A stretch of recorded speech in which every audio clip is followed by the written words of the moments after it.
Have you ever wondered how two cities could be wiped off the map in the blink of an eye? Today, we delve into the story of Hiroshima and Nagasaki. In the heart of the Second World War, the Pacific Theater was a stage of intense conflict. This was a time when the Allies and Japan were locked in a fierce battle, with heavy casualties on both sides. The Pacific War had been raging for 4 long years, and the Allies were slowly gaining ground, recapturing territories and reducing Japanese forces. Meanwhile, the conditions in Japan were deteriorating rapidly. The merchant fleet was dwindling, raw materials were scarce, and widespread hunger and malnutrition were becoming the norm. The Japanese, however, were prepared to defend their homeland with a large army and civilian militia. The stakes were high, and the Allies knew it. As the war raged on, the Allies began preparations for Operation Downfall, a large-scale invasion of Japan. But the anticipated loss of life was staggering. American estimates for casualties ranged from 132,500 to an astonishing 4 million. With the stage set for an invasion, the Allies had to make a difficult decision. Meanwhile, in a secluded laboratory in the United States, a new type of weapon was being developed. In the throes of the Second World War, leading scientists from around the world were brought together under a covert operation known as the Manhattan Project. Their mission? To harness the destructive power of atomic energy. Under the tightest of secrecy, they worked tirelessly, motivated by the fear that the Axis powers might beat them to it. The organization was colossal, with its roots spreading across the country, from the deserts of New Mexico to the bustling city of Chicago. Its workforce, a melting pot of the brightest minds, underwent rigorous training to ensure the success of this unprecedented mission. The choice of targets was a matter of grave contemplation. The goal was not just to cause destruction, but to strategically cripple the enemy. The targets had to be of military significance, with large urban populations to maximize the impact. With the completion of the Little Boy and Fat Man atomic bombs, the stage was set. Unbeknownst to the world, the curtain was about to rise on a new era of warfare. August 1945, the cities of Hiroshima and Nagasaki experienced a disaster unlike any other. As the Pacific War raged on, the Allies were making preparations to invade Japan. The operation, known as Operation Downfall, was expected to result in high casualties. In the midst of these preparations, a new weapon had been developed under the Manhattan Project. A weapon of unprecedented destructive power, the atomic bomb. The decision to use this weapon was not taken lightly.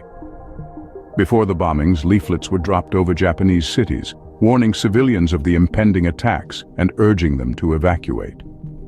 The cities of Hiroshima and Nagasaki were chosen for their military significance and large urban populations.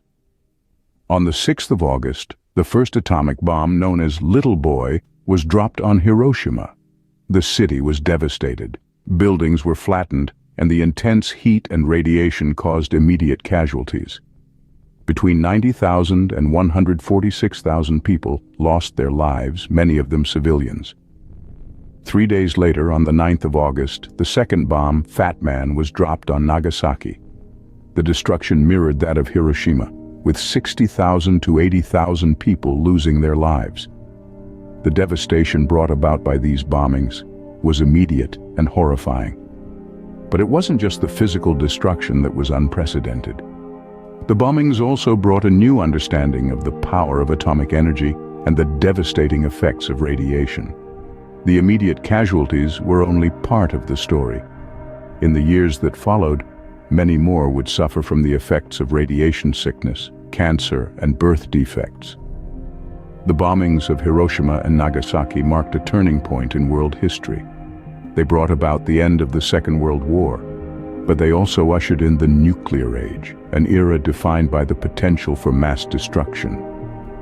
The events of those August days in 1945 were a stark demonstration of the human capacity for destruction, but they also served as a reminder of our shared responsibility to prevent such devastation from happening again.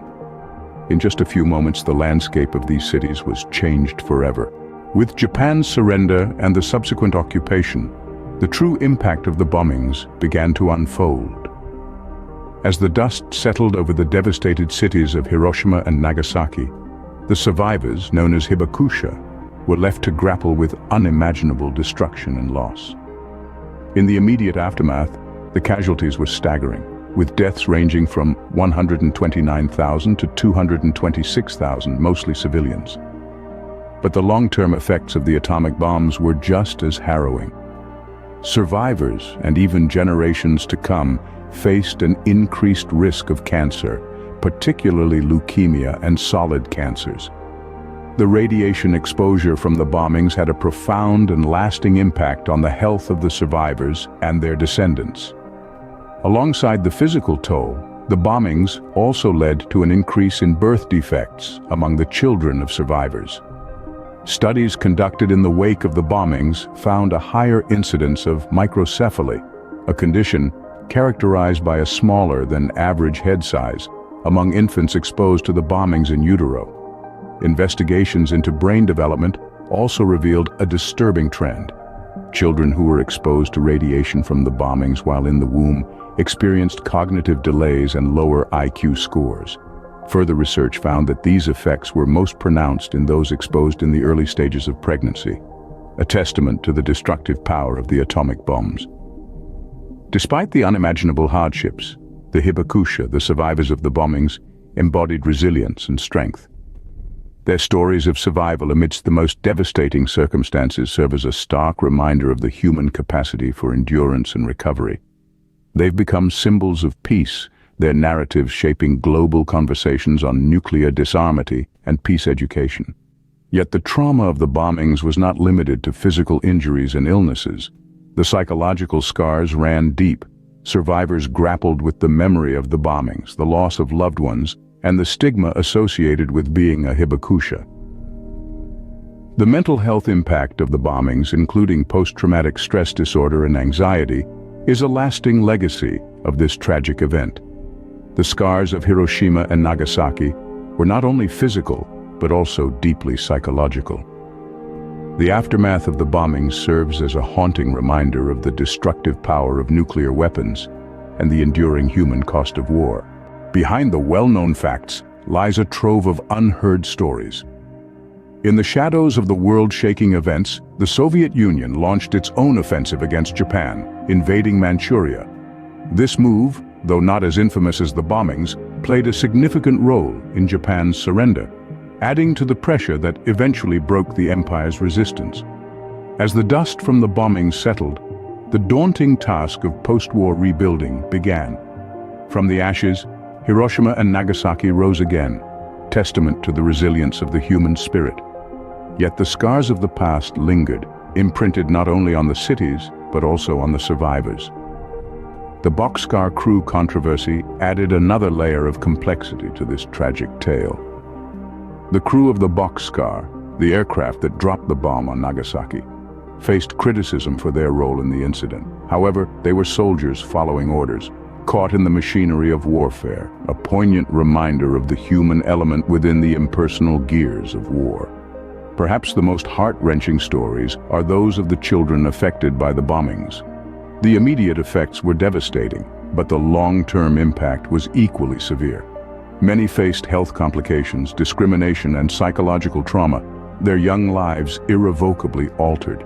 The human shadows, etched into the stones of Hiroshima and Nagasaki, are haunting reminders of the lives lost. These ghostly imprints left by the intense heat of the blasts are silent witnesses to the horrors of that fateful day. Then there's the Lucky Dragon incident, a lesser-known event in which a Japanese fishing boat was exposed to nuclear fallout from a U.S. hydrogen bomb test in the Pacific. The crew suffered from radiation sickness, highlighting the far-reaching effects of nuclear weapons. Finally, we come to Tsutomu Yamaguchi, a man who experienced both bombings yet lived to tell the tale. His story, though extraordinary, is also a stark reminder of the indiscriminate destruction wrought by these weapons.